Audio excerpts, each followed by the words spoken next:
আজকে রেজাল্ট দিয়েছে, টেনশন আছে কি রেজাল্টটা করে। এখন আসে নাকি, আসুক দেখি।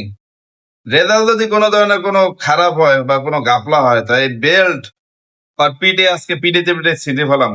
আসুক। বাসায় যখন কেমনে যাই, আজকে তো রেজাল্টটা দিল, গণিতে তো ফেল কইরা লইলাম। কি করবো? বাসায় গেলে তো আপু দিব মাই। বুদ্ধি একটা পাইছি। আপু তো অনেক ইমোশনাল, অল্প কিছু কইলেই গইলা যায়।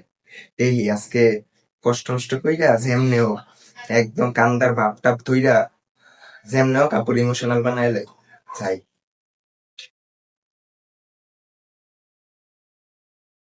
ওই যে আইছে, নবাব দাদা আইছে। এই মিসকা দিকে। জি আপু বলো। হয় এমন ভাবলইছো কিছু মনে হয় জানো না, কি জন্য ডাকছি। এই আজকে না তো রেজাল্ট দেওয়ার কথা, রেজাল্টের খবর কে আগে বল। হ্যাঁ আপু, রেজাল্ট তো দিছে, কিন্তু আমি তো গণিতে ফেল করছি। কি? তোমরা আব্বু আম্মুরা তো শুধু একটু কি দেখো, হ্যাঁ, সন্তানরা যেন পাশ করে, কিন্তু এইটা তো দেখো না যে ফেল করে কেন। আমি তো ছোটবেলা থেকেই গণিতে কাঁচা, তুমি তো জানো। আমি তো কম চেষ্টা করি নাই, অনেক চেষ্টাই তো করছি, কিন্তু এখন পারি নাই। এখন কি কিছু করার আছে? এখন তুমি বলো আমি কি করবো।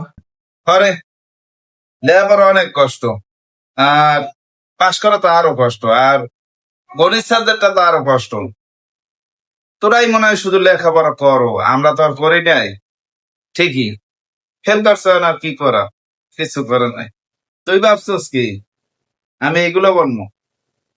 হ্যাঁ রমজান, তোর কি এই জন্য লেখাপড়া করেছি আমি হাজার হাজার টাকা দিয়ে প্রাইভেট পড়াই, তোর কি এই জন্য তুই আমার ইমোশনাল ব্ল্যাকমেল করতে আসো? দাঁড়া, এই বেলটা রয়েছে কেন? দাঁড়া, এই বেলটা তো পিঠে আছে, ভাঙবো এই জন্য রাখছি। ফেল করে এই আবার আমার ইমোশনাল ব্ল্যাকমেল করে।